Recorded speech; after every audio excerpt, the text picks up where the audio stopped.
persist until the formation of the National Wrestling Alliance in 1948. The NWA as a central governing body, with its singular, undisputed world champion, would be absolute and undeniable. This control, combined with the expansion of the interstate highway system, and the inevitable popularity and availability of regional television, would usher in an era of wrestling that was defined by what would come to be known as the territory system. The territory system would dominate wrestling for nearly 4 decades. While the borders, authority, popularity, and obedience of individual NWA territories was in a near constant state of flux, to this day the impact and influence of these territories is still felt. Each territory had its own signature promoter and star. While it is impossible to cram these characteristics into a static, concrete map, we are damn sure going to try anyway. So open up your eyes way before it gets too late. Now one man, there's no way you can. Hit the streetlights running, don't give a damn. A simple explanation that you'll never find. Sinners never sacrifice. We never leave love alone. Is hate really worth the price? Look at what we've done. Never care for compromise. Always threatening someone's life, and it feels like the end of the world.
Welcome to another episode of This Week in Pro Wrestling with your host Mike Monty and Jimmy Farrow.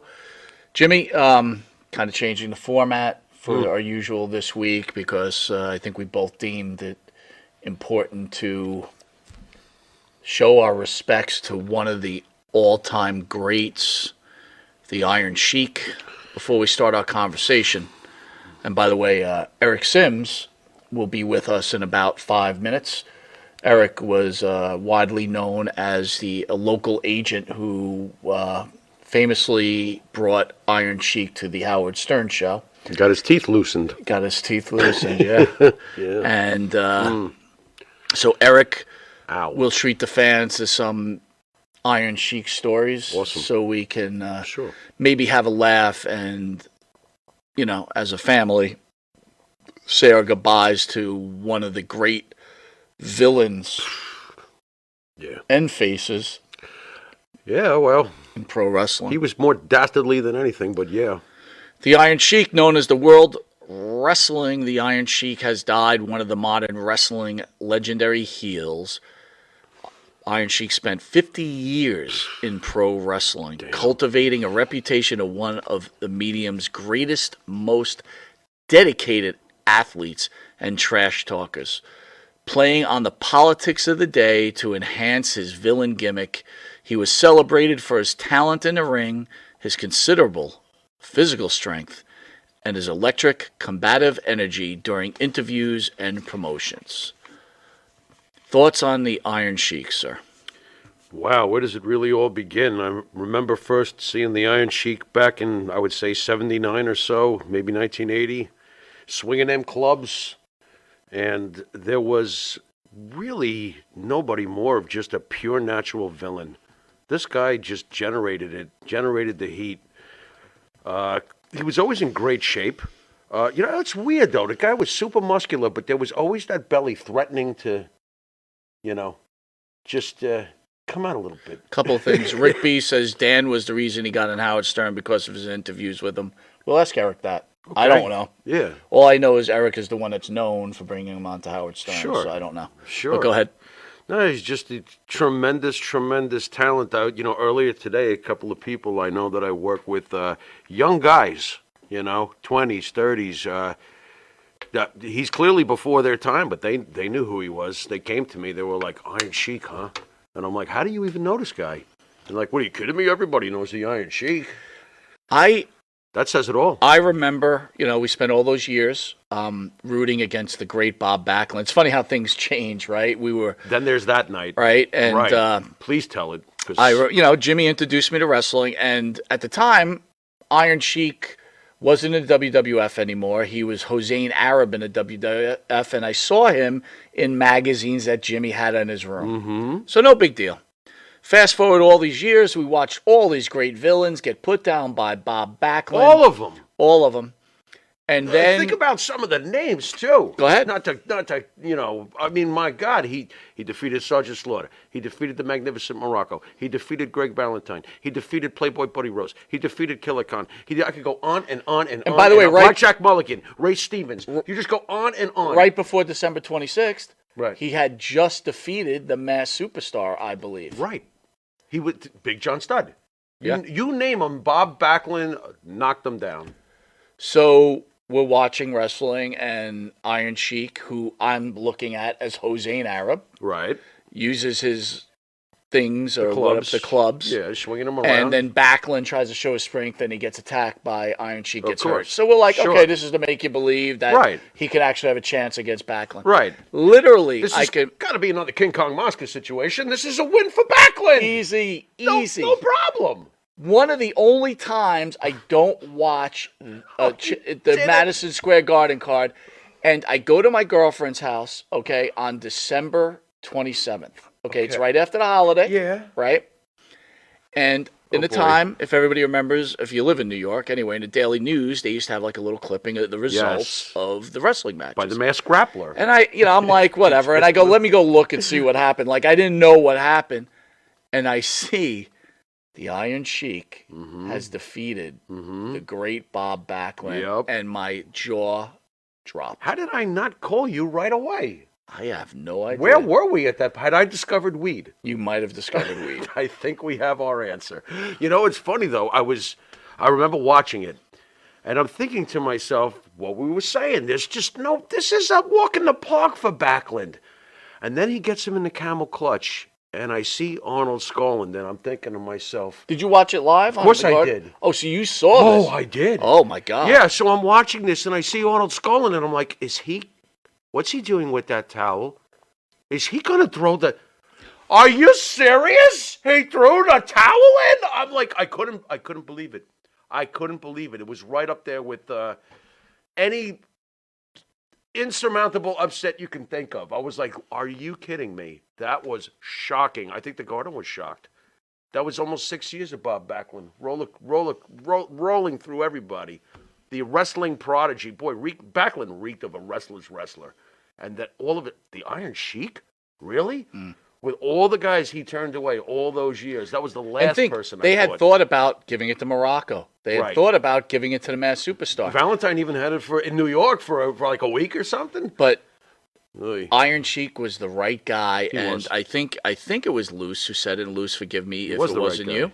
Yeah. But Iron Sheik is definitely responsible for kicking off Hulkamania. He is. There wasn't a better opponent, and I remember that night Yeah. with January 23rd, right? Mm-hmm. Hogan winning that belt. And the thing that's interesting after that, though, Jimmy, is this. We were talking about this. The one thing that kind of gets swept under the rug is it's funny, right? The Iron Sheik was so incredible, but he later on, with, like you mentioned, being on Dan's interviews or on Howard Stern, he kind of Became a parody of himself. a parody of himself. He did. But He did. the one thing I think a lot of people forget is how hot the Iron Sheik was, that he took a villain, like the returning Sergeant Slaughter, Right. and just them crossing paths instantly USA. made Sergeant Slaughter into a hero. USA. Quick question, Madison Square Garden boot camp match, Madison Square Garden alley fight, Patterson Slaughter, Sheik Slaughter. Which one was better? Oh, nothing touches the alley fight. Nothing will ever touch the alley fight. I think even Tightwad Meltzer gave that match of the year. Think about that for a second, too. Artsy Fartsy Meltzer, I do believe, gave that match of the year. What a bloodbath I that got to was. tell you, to me, I thought the boot camp match outdid the alley match. In what way? Was it just more competitive? I 'Cause I know just- you love Slaughter, and Slaughter took like a 20-minute straight beating from Patterson. It was No, unbelievable. It was in those jeans, right. and that stupid tight T-shirt that said "I love them," and those boots, right, exactly. which he took off and started. Which was a great match. It was a great match. fantastic. I love But that boot camp match, and we forget about this too. All right. The Sheik had those curly boots. Yes. And he used to kick them. He did 3 of Wow, them. yeah. And then he would hit you with it. Right. I mean, how great was that? You know, it's funny too. We point out that he became that was amazing, by the way. But we point out that he became a parody of himself. Let me tell you, and I believe this, with the explosion of the internet over the years, as Sheik was becoming a parody of himself, best business movie ever made. He kept the eyes on him, Right. and as the internet grew, he got new eyes on him. So I think that Sheik was very, very smart at playing the public. He knew But exactly talk about what to being do. smart. Rick B brings up, would have been interesting to see things, how they turned out Mm-hmm. if he took the $100K to break Hogan's leg. And I got to tell you, you just said it. Mm-hmm. Sheik was smart. Sheik knew what the look. You know where think his about it. bread If is he took buttered. he took his $100,000, he would have went Right. back to the AWA. And Right. again, guys, if we think that Vince Right. wouldn't have defeated AWA eventually anyway without Hogan, well, it wouldn't even be without Hogan. Well, it could be. I don't know. I don't know what would have happened, but Right. in the end, Vince would have came up on top, and Sheik would have He would have been done. he would have been done. He would have been done because everything else would have folded, and he would have had nowhere to go. I mean, if everybody looked at the documentary, I think his first quarter with his dolls or whatever, it was like $250,000. Can I start a little shit? Good. This never gets said either. Why is it always automatically that Hulk Hogan is a wuss? Like, let's say he did try to break Hulk Hogan's leg. How do you, okay, break my leg, brother. Are Well, you really going to, I think because everybody knows that Hogan- Sheik was a real grappler. Okay. right? Okay, so what? Hogan got his leg broken by Hiro Matsuda. That didn't toughen him up? Well, I'm going to agree with you there. What It's are you like just going to walk in and just break his leg? No problem. The Right. guy's 300 pounds, 6'8" or whatever he was. there could have been a fight. You're right. I find it funny that automatically Hogan gets snapped in half because he's Vince's cartoon toy. Get the fuck out of here. No, you're right. He's a big dude. He always was. You're right. And he's a lot tougher than he gets credit for because in Japan, and I know it's been said 1,000 times, go watch what he did in Japan. The guy could go. I mean, when he needed to go, he went. He wrestled per his gimmick, not to turn this into a Hogan thing. Hard to disagree It just with. annoys me. Hard to disagree By the way, with any of Hogan those was the comments. first one to break that camel clutch and when he fought Iron Sheik. Remember, he got Hogan in the camel clutch. Absolutely. That didn't last, did it, brother? Wow, look at you getting crazy over that. I can't help it. And let's not forget Dude. him and Nikolai winning the tag team titles. Oh, God, did they? I hate that. Before Eric comes on, Oh. I do want to tell a story, and I'm going to take credit for this. So again, it. I might have told it before, Okay. but when I was in the military, I was in Fort Polk, Louisiana. I'm sorry to hear that. Yeah, I know. Me Ugh, too. Louisiana. So Shaped like a one foot. weekend, we were driving and we're going past like something. I think it was called the Monroe Civic Center. I Oh, could be no. wrong. I think I know this one. Okay. And it says today, Right. WCW. Right. So I go, hey guys, let's just go. We'll get some tickets up top and we'll go. Up top. Would Up you get a top. 350 days audience? Well, no, like you figure it's a day of. Right. You're not, it's probably right. packed. Yeah, I would think so. We walk up there. 1988? 88, no, 89. 89. 88, okay. 89. Yeah, wrestling's doing fine. Don't hold me the exact year. Yeah, wrestling's doing fine either way. In my mind, it's doing fine. yeah. It's not. Until you walked in. So we walk in, and I go, hey, we'd like some tickets. They're like, what row? And I'm like, the best you got. Front row. Sitting next to Gordon Solie? And I'm like, what? Wow. Yeah, front row. Wow. We go in. There's no one. Are you kidding me? There's nobody there. Like, This is a house show. this is a house show. Wow. And the house show is loaded. There's no one in the Sullivan, house. Michael Hayes against Lex Luger for the U.S. title. Wow. Sting against Rotundo. That's great. Right? Those are good matches. But so here's where I'll take credit. Flair here's on, a bunch Flair of on this one? Flair was not on Okay, this one. okay. We might have. So we're sitting on we're in the front row, Yeah. and we're fucking loud. We're drunk. We're loud. The wrestlers are loving us. The second match is the Sheik, and I forget who he's wrestling. Okay. And it's WCW. But I got the guys with me going chanting Hogan, Hogan. He gets on the microphone Oh, and he boy. goes, Hogan Poo, I'm the real WWF champion. Yeah. Right? Okay, he's gimmicking us for the house Right. show that us five are at. The only Right. ones in the arena. Got Right. it. Every week, and you guys can look it up on TV, that's what he said Right. from that point on. forward. Interesting. And I was like, holy shit. Look what you guys started. Look where we started. That's awesome. But It's it a was good thing very- you five guys were there. That's right. I got to tell you, good time. Good time. Good time. All right. Let's get with Eric Sims. You ready to get Eric Sims? He's ready to go? All right. Hats off. Hats off. Well, for me, not you. Hats off. Ears on. Simsy, how are you, buddy? I'm here. How are you? How are you? I hear my scene. I'm held up. I'm doing just fine. So our condolences to the passing of your friend, Eric Sims. Don't worry, You mean D. the Lee. Irish- Eric Sims is there. I know you're probably some mark for Sims. Do you know who D. Lee is? They're coming in their drawers waiting for you to come on. They're what? Yeah, well, I advertised that I was coming on. So, All right. yeah. So, Sims. what little fan base I have is why I can't watch it. So, They want you. They want you. of course. You lost Sheiky. Can you tell the fans how you feel about the loss of someone that actually got your career going, correct? Well, when I broke in, I've always told Chris Candido and Balls were the ones that got me in, originally broke me in. Then I hooked up with Dennis Corluzzo, Doc Diamond, that crew. But it wasn't. But for the part, as far as wrestler, because you usually got the wrestler that kind of takes you by the wing and kind of lead you by the way. That for me, that was the Iron Sheik. So if it wasn't for the Iron Sheik, there'd be no ESS. So we met. Mitch It was at a Seinfeld's Mitch- show in Brooklyn, right? Miss Seinfeld show, yeah, in Brooklyn, somewhere in Brooklyn. And Sheik just took a liking to me, and we just hit it off ever since. I mean, who thought an Iranian and a Jew would actually get along and be able to survive together without killing each other? Eric, were you smart enough to take him someplace nice for the first meal? I don't remember, but I think listen, we probably went to a diner or something. Right. All right, so let's get to some serious stories. So Sure. explain your first interaction with the Sheik. What was it like? Oh, Jesus Christ.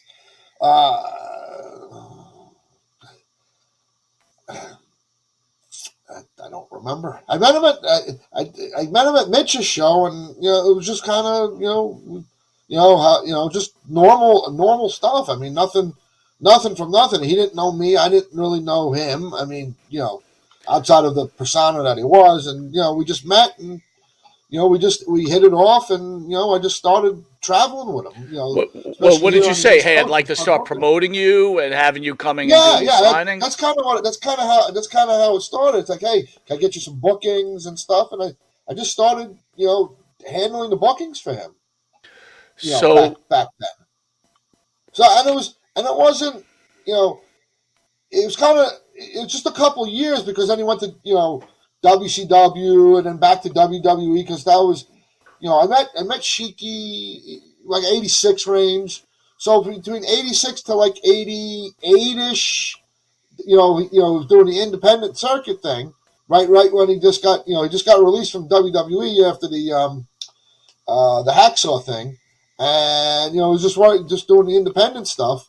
And then I think if memory serves me right, like he got picked up by WCW, and then he went back to WWE to do the the tag with Sarge and stuff, and then after that he kind of disappeared. Oh, then he came back a little bit with Backlund and Sultan, and then after that, like he kind of disappeared after that, and then we got hooked back up and did worked through the late '90s. We did all the independent stuff, and then into the early 2000s before it kind of ended in 2010. Well, how was he? Was he a smart man, a shrewd negotiator? We know how shrewd you are. So how were your conversations? Well, listen, we're normal. I mean, we talked on the phone. It's like, hey, Kaz, I got this, and this for you. I'm going to give you this, and this, and this is what I can pay you. And it's like, okay, Eddie Bubba, no problem. For you, anything, Bubba, anything. So that's kind of how it went. I mean, we did so much stuff together. It's just, people only see the finished product. That's me showing up at whatever appearance I have and doing the business. You have no idea what I went through to get there. And then I went through hell. I mean, I basically, for the 24 or so years I was with him, it was just, I kept putting different safeguards in place, because it's just, every time I thought I had it, something else would go wrong, and then something else would go wrong. Well, give a typical booking weekend with the Sheik. So like I pick him up at the airport, and God forbid I was 5 minutes late. He starts screaming and yelling, especially when I pull up. It's like, you late, you dumb son of a bitch. And like the cops are there and this and that. And the cops are begging me to get him out of there. It's like, screaming at the cops, screaming at me, just, you're late. You're not ready for me to take you to see Mr. McMahon. You're unprofessional, blah, blah, blah. But the minute he got in the car and we pulled off, oh, Eddie Bubba, good to see you. We gave each other a hug, a kiss, in the car and whatever. So when we're driving away, so like I kind of figured out what my role was, sooner than later. But and I just played the role ever since. That inept agent that couldn't get anything right, couldn't do anything right, and but it was the one pulling the strings behind the scenes just to make it all happen, because during that time, like the Sheik's dark times, with the drugs and the this and the that, and I had to fight through all of that in order to make the appearances and stuff. So it's it was super challenging, and then the late nights after the show, let's go to the bar. This was we don't want to disrespect our friends. Here we go sit at the bar. And I never drank. I hate, and then, I had to drive back late at night. And I was young cat at the time, but, it was always, I never liked traveling like, 3:00 in the morning, driving back to the hotel. I was drop dead exhausted from my day. And, and he just never wanted to leave the bar, and he just kept drinking, and people buying drinks and this and that. And it just took a while to get him to the car and get him get him out, get him to the hotel and stuff and whatever. But when it came time for business, he was spot on. Eric, when he was released with the drugs, obviously, like he's mentioned before, the hacksaw, situation, is it at that point that I know you're a smart guy, you're an opportunist. Was it at that point that you thought to yourself, well, this guy might really need some bookings right now. Let me jump on this? Again, at the time, I was just kind of getting my feet wet at the time. I broke in around 85, 86, and, I needed talent. I wanted, I was doing different aspects of the business from, doing some little vending and a little promoting, the true agent thing stuff didn't start till like a little bit later on, but I did a little bit of it, but not as well like what you see today. Okay. That took a long time to develop. I only worked with like one or two guys just to, get my feet wet. And the Sheik was the main guy. So it just, it's just a lot of trial and error because he, it's just, what you see is what you get. I mean, he was just that big of a character, and he knew how to play people, and he knew how to play people against me. So everybody just always made fun of me and this and that, but I was the one who's just making the deals and just people knew appreciative that I got him to the appearances and stuff, but it was just a lot of work, just a lot of work. And I always said, the best part about the weekend was putting him on the plane and sending him home, and that I would never, ever work with him again because it was just impossible until the next time I worked with him, and it just never ended. So, that's kind of been the story of our relationship. When he lost his daughter, did you reach out to him? How did that conversation go? He's crying to me on the phone and stuff. I mean, it was just, listen, a sad time. And listen, for not just the Sheik, but any parent, the child is supposed to outlive the parent. That's kind of how it works. And occasionally sometimes the child passes for, may get sick and pass away, but, you don't expect the child to get murdered and, this kind of just doesn't how it works, and it hit him hard. I mean, it really hit him hard. I mean, the man was a true family man. I mean, he loved his wife, he loved his kids, and just, he was just loved that aspect. And not a lot of people saw that because all they saw was the character. Eric, I got to tell you, it's a great regret. I've never mentioned it to you before, but I always thought in the back of my head, we've been doing business with you for years now, and you've brought so many great wrestlers into the studio for us, but I always thought in the back of my head, I always wondered where you were with the Iron Sheik, knowing your history with him, and it's a great regret that we'd never had you bring him here. What caused, after 24 years, obviously a close relationship, a productive business relationship, what caused you and Sheik to say goodbye in, business terms and perhaps even in, friend terms? Basically, Sheik was done. After we did this, after the fourth appearance on the Stern Show around 2010, where he just bombed. I mean, if you watch that interview, Sheik had no energy, like really didn't want to be there, okay. And then I had to come into the studio, pretty much save that interview where they. The producers, everybody thanked me for doing it because I knew my role. I had to get in there, rile them up, have them yell at me, have them do, whatever, just stir the pot because me and Sheik were the act. I mean, it was that the whole thing was me and him. I mean, him alone with his accolades is one thing. Now that's awesome. All the wrestling accolades, but me and him were the kind of the act. Me being the inept agent, can't get shit done. Me just no good, son of a bitch, half and half, break time jabroni and whatever. And he just yelled at me and goofed on me for that. And just like I knew my role there, so I had to go in and do that. But then after that, it's like he just never didn't want to leave the house anymore. So it's like, like the Megan boys from Canada got him out a couple times for some appearances, and then he did WrestleCon in 2018 up here in New York, and that was kind of his last real major appearance. What was the conversation like with you and him after the fourth and final Howard Stern appearance? Did you turn to him and go, you kind of bombed? Would you even have the nerve to say something? What was the conversation like after that show? No, I keep having. You can't tell the Sheik that, because like he gets a little hot under the collar and stuff, and just like I just babyfaced the situation. Oh, you did good, Sheik. You did what? It's like, okay, you are feeling good. Okay. I kind of knew it, but it's just like I don't want to. Again,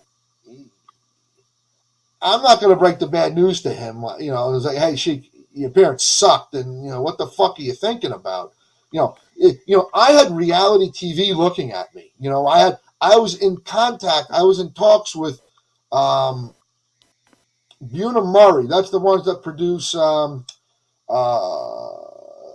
Bella Twins and the Divas show, and they have a bunch of other stuff that's on that's on regular TV. I was in contact with them. They had interest. It just didn't go anywhere. And it's all because of the Sheik, and it's just he's the driving force. I'm just a bit player in this. He's technically the star. I'm just the bit player. Just trying to play my role. But everything's Iron Sheik. On a wrestling level and as a wrestling fan, which I know you are, obviously, where do you rank? Did we just lose the greatest villain in the history of the business, or top five? I mean, where would you put him? Listen, there are a lot of great performers, and you have to look at it. There's a couple ways to look at it. One, from a financial point, who's the greatest wrestler of all time? The one who made the most money. That's who's the greatest of all time. So did Sheik make, did he make Hogan or Rock or Austin money? No. But, then you got to look at, the villains. Did he draw, you got to draw heat. So Sheik drew nuclear heat at times, and sure. especially back in the in the early days, of WWE, with Slaughter and before like, just as Vince was going national, they knew what they were doing with the hostage situation. He came along at the right time, and they played the role perfectly. There was some nuclear heat. When you get so much heat that they want to literally kill you, where you have to go out in the trunk of a car so that they don't actually throw a rock or shoot a bullet through the window of your car, you're doing something right. That's a badge of honor right there. When did you realize Sheiky was having drug problems? Early on, right from the beginning. So he was already. Right. He was already. The man.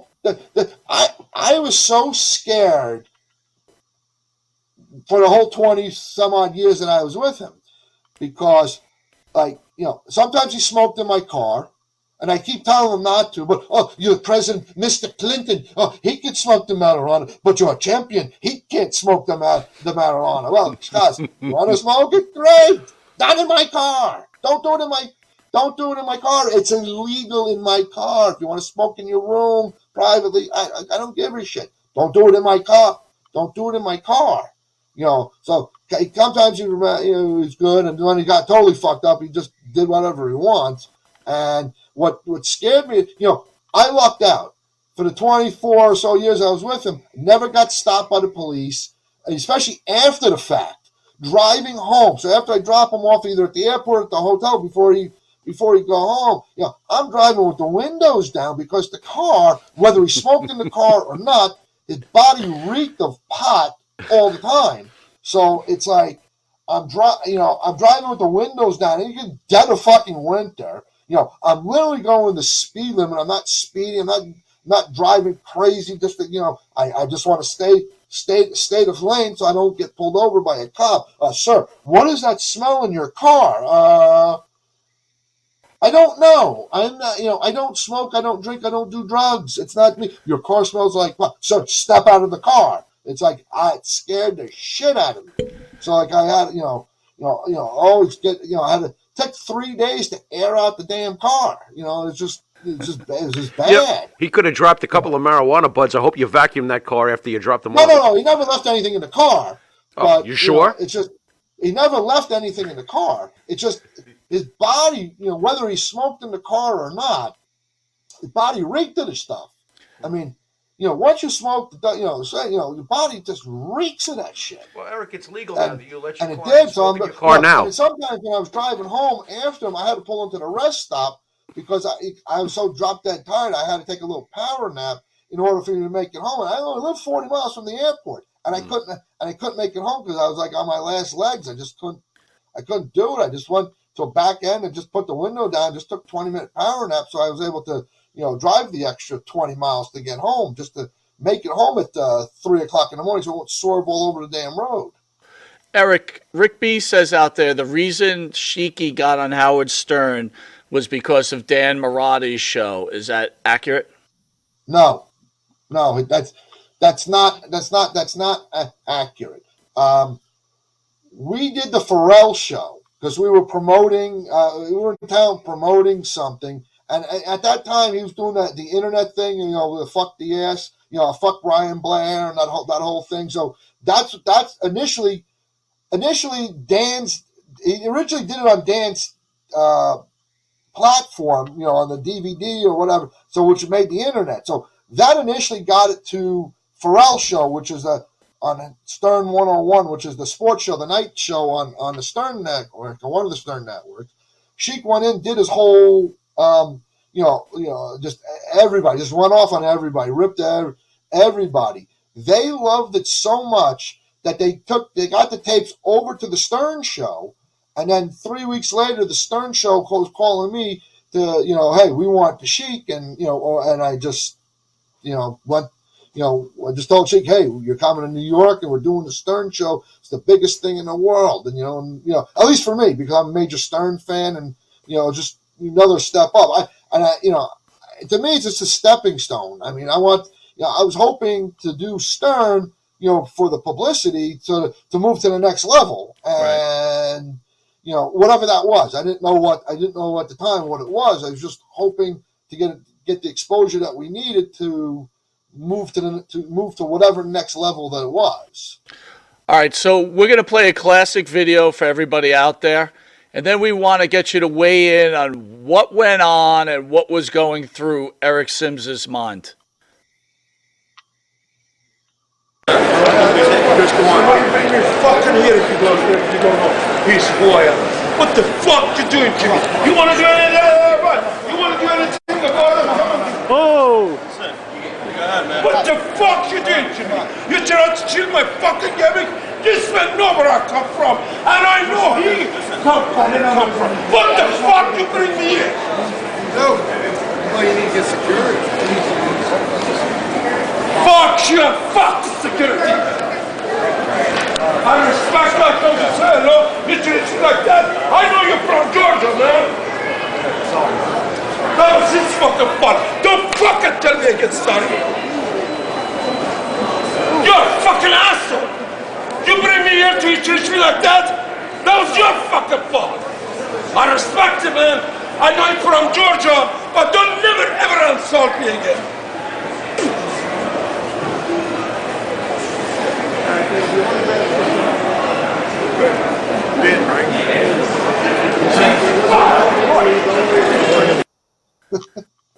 So that's back from 2006. So that's about 17 years ago. So what you didn't see there was Bruno was with us also, San Martino, living legend. So I took Bruno over there because just shake hands, maybe good for a photo opportunity, because maybe you make a promo picture out of it. So Warrior was very nice and shook Bruno's hand, was very respectful. And I should preface this by saying, evidently there was some unwritten thing that said the Warrior didn't want to see anybody, be around anybody, didn't want to talk to anybody. But like, I never got that message. So so everything went good with Bruno. So I said, let me bring Sheik over there. I could, I got a picture with him and Hogan. I got a picture with him and The Rock. I got a picture with him and Austin. Let's do something with him and Warrior. That would make a good picture that we could sell at shows. So I was just hoping for a photo op, and I'm hoping Warrior would be cool and just take the picture. But evidently, I didn't know there was heat there. So what you saw ensue, happened. So Warrior refused to shake his hand, and Sheik didn't want to be embarrassed, and then he blew up at me for bringing him over there, and then what happened? What you saw happened, and then he so like he got mad. He slapped me, and I wasn't quick enough to block it, and So much for that Israeli jiu-jitsu. well, it's just a basic. No, it's not jiu-jitsu. It's just a simple block. But anyway, what do I do? He hits me. Do I turn around in public and I already knew cameras were going, because that was like 2006, right at the start of the YouTube stuff and videotaping and this and that, and like what do I do? I'm in a bad spot. How do I make this better? Do I one strike the Sheik back and possibly beat him, possibly knock him out? I'm still an asshole. Do I try to attack him back? And delusional. then for some reason he kicks my ass, which he's supposed to do, because he's a celebrity, So I thought twice about that, and plus it's on tape, and I didn't want to do anything. So the third option was just walk away and regroup, and we'll just figure it out another day when cooler heads prevail. Does he apologize for slapping you in public like that? We spoke privately about it, and he did apologize. We talked about it at length, in the hotel room, and it just, we just agreed to move on, work better, because I told him, you don't hit me anymore, or it's going to be done. We're done. I mean, I don't care. You yell, scream, do the gimmick, but when it gets physical, no, that's where I draw the line. I can't. Eric, I know it's business first. But wait a second. But now that the slap goes in, it's like, how do I make chicken salad out of chicken shit? So now I'm going to have to be slapped everywhere I fucking go, because we already saw it. So like, I'm already in my mind thinking that's what's going to happen. Well, that's a new part of the act. Yeah, I was wondering if you were immediately processing the dollars and the cents, because I think you know me by now. If you slap me in the face, I don't care who you are, we're going to have an issue. So did you right away, think dollars and cents? No, right away I was pissed as shit. I would figure. Just, as I was thinking about it, as the days went on and months went on, it's like, how do I make chicken salad out of chicken shit? So and how do I listen, that along with other stuff got us to Pharrell, got us to the Stern Show, got us all that stuff got us to where we help get us to the next level. So, do you look back on that slap with pride after all these years? Because after all, it's a pretty memorable moment. It's what you're known for in a lot of ways. I have a hard time watching the videos of myself. I just, I kind of, it's, I guess it's part of my legacy, but I'm kind of embarrassed. It's just embarrassing to watch. It's for me, it's hard to watch that stuff, because it's just, I don't know. It's just, I'm real sensitive like that. I don't I guess that's what I'm remembered for, or, whatever. But, I want to be remembered for other things as well. Just not the public scoldings of, or the being humiliated by the Sheik all the time, even though that was kind of my role. But, I want to be known for the guy who actually took care of Sheik in his downtime, helped reinvigorate him, reinvent him for the independent scene, and just, made him get him to the, he showed up to his appearances and just, just help him make a living. When WWE and WCW, everybody closed the door on him. In the years after you guys broke off, after 24 years of business, did you talk to him much in the later years, Sheik? I call him every week. I called him every week. I called Sheik. Hey, Kaz, how are you? You want to come out one more time? The fans want to see you. Let's do let's do a tour. Oh, Eric, Bubba, I'd love to. Call me next week. And next week turn into the following week. And turn into the following week. And turn into the following week. And it's like I get, I tried, but it's like it wasn't happening. He didn't want to come out anymore. His knee, his ankle, it was bad. It was getting worse, and like he was depressed. I thought he was feeling sorry in the beginning. I thought he was feeling sorry for himself. He just didn't want to do it anymore. But it's I don't know. I mean, it's just I kind of came to the realization that it was over. So that I just kept in touch with him. I just hey, Kaz, how are you? How's the family? Just because for old time's sake, But I kind of knew it wasn't going to happen. It wasn't going anywhere anymore. So and in the end here, I kind of gave up on it. I haven't talked to him in the last, I don't know, 9 months to a year. I just haven't.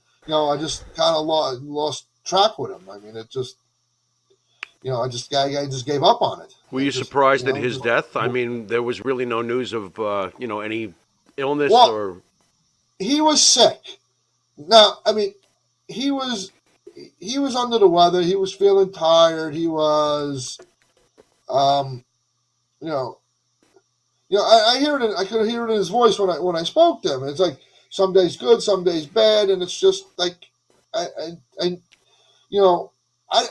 know he was going to die yesterday? No, but he's been in ill health for a long time. I'm sorry, Eric. If you had one chance to say something to him now, knowing he's passed away now, is there anything you would have liked to have said to him? I just tell him that I loved him, and I thank him for like all he did for me, because he did a lot for me. He put me on the map, and just gave me a little credibility, because hey, Eric Sims is with the Iron Sheik, and if you look back at my legacy, if you go back to YouTube, you can see all our antics, good, bad, or indifferent. It's all on YouTube. From the Feinstein shoots to the kayfabe shoots to the Howard Stern stuff to the Killers of Comedy. Oh, and when we were talking about Stern Show, like I wanted to move to the next level. Well, from the Stern Show, we stepped up. We got Killers of Comedy, which is the touring comedy troupe. They gave him a payday to go on the road with them, and it was, that was didn't last long, but for a short time it did. That was good for him. I mean, he was happy going out, seeing being with the comics, being with Beetlejuice, getting drunk, doing his 5 minutes on stage with Bob Levy and Beetle, and it was that made him happy. He was good. I mean,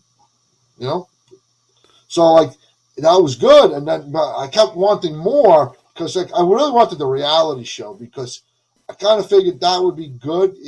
He's good material for a reality show, and it just never materialized, because it's just he cut it off, and I just wish he wouldn't have done that, but it is what it was. All right. Well, before we head out, tell us the best road story that the Sheik told you while you were working with him. Well, I got a couple road stories. Well, you only got time. We only have time for one, because the guest from our main show showed up early, and he's prepared, unlike someone. But anyway, go ahead.